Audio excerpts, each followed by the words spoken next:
I've told you for a couple of decades at least that I think the United Nations is one giant joke. And while there may be some value to having them maintain their headquarters in the United States because it affords our intelligence agencies direct access to some of the delegations there, when it comes to things like the Human Rights Council, here is a place where you can actually see the joke, except that it's not a very big laugh. The UN Human Rights Council has for a long time constantly involved people as members of the Human Rights Council who have nothing at all to recommend them as countries when it comes to human rights.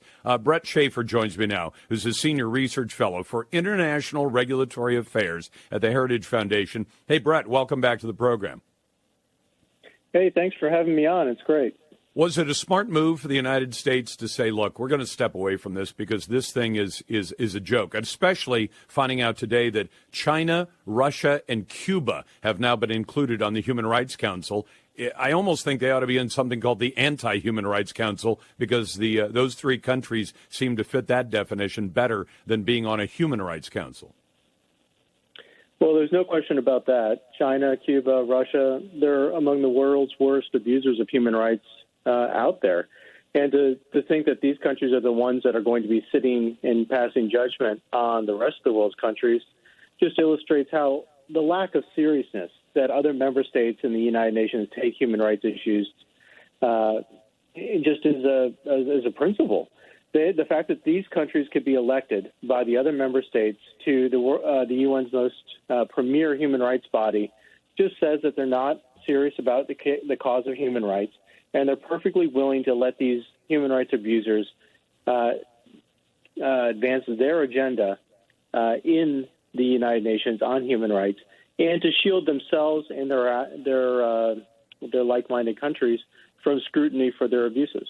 You know, Brett, that last point you made is the one that I wanted to say. I'm not a conspiracy buff, but is it too much to assume that perhaps the countries that are engaging in things like, putting a million Uyghurs into prisons in China and using them for forced labor, that's a human rights abuse, that the reason countries like that get elected by all the other countries to the HRC is because they know that'll provide cover for all the other abuses that are going on around the globe? Well, it's certainly a part of the process, and it's certainly a part of the calculation. Because when you take a look at the United Nations and the membership, the countries that make up the United Nations, a majority of those countries are not politically free, according to Freedom House. A majority of them are either partially free or unfree. It's only a minority of the countries in the UN that are politically free and actually honor their human rights obligations. And if you take a look at that membership, according to our own Index of Economic Freedom, only a small minority of the countries in the United Nations are economically free. So when you take a look at the organization, it's no surprise that when you have a majority of the countries that are not politically free and not economically free, that they elect members who are like-minded to sit on these bodies and undermine the agenda and actually use it to advance principles and resolutions and other efforts run against the cause for human rights and the very principles of the United Nations itself. Brett, does the UN offer up any kind of explanation or somehow say this is how we're triangulating it to say this is why we've, countries like this end up on the HRC when it seems so crazy to the rest of us? Mm-hmm. Well, what they do when you point out that how ridiculous it is to have countries like China, which, as you mentioned, are incarcerating over 1 million Uyghurs, committing gross human rights violations, to sit on the premier human rights body in the organization, and what you get back is, well, we need to have representation from all the member states, and by participating in the process, these countries are actually coming around to our point of view and actually are being convinced and cajoled to respecting human rights in basic or in incremental ways. And my response to that is, where's the evidence of that? Where's the evidence that China's human rights observances and its respect for human rights has improved at all under the history of the Human Rights Council? It was set up in 2006. China sat on the council for most of its time there. You have to take 1 year off if you're after being elected for 2 consecutive terms, and China has been off a couple of times. but most of the time it's been on the council. And I haven't seen any improvement, any evidence of improvement in terms of China's human rights. In fact, the evidence is actually to the contrary. They become worse. I'm talking about look at Russia, sorry, or Cuba, or Venezuela, which also sits on the council. I mean, you take a look at these countries, and you're not seeing the presence on the council being reflected in their actual practices. In fact, what you're actually seeing is the opposite. These countries exert their influence on the Human Rights Council to undermine its agenda and to focus predominantly on countries that don't need the type of scrutiny that countries like China do. For instance, Israel, which has been the focus of almost half of the Human Rights Council's condemnatory resolutions. And so what it is it's a very corrosive and corrupting element of the Human Rights Council itself, the fact that these countries can be elected and can dominate its agenda the way that they do.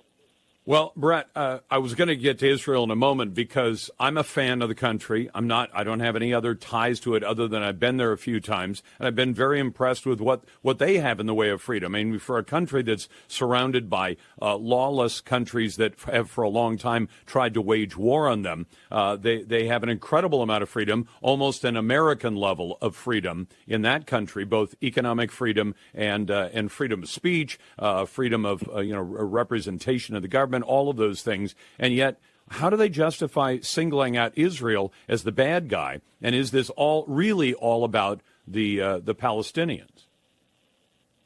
It is. It is a cause of the Palestinians that has been taken up by a majority of the UN membership, and it has resulted in biased treatment against Israel, not just in the Human Rights Council, but in the UN writ large. But in terms of the Council, there is a peculiar thing in the UN or in the UN Human Rights Council. They have these things called agenda items, which are sort of their set agenda items for each time that it meets, that each of these things has to be addressed.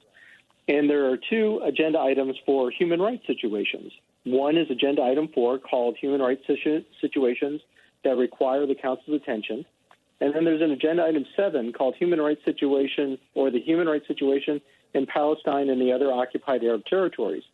So essentially you have one agenda item that is for every country in the world, and then you have one agenda item that is for Israel specifically and for examining the Palestinian situation. And because of this, Israel is subject to scrutiny that no other country gets in terms of the condemnatory resolutions that have been passed by the UN Human Rights Council.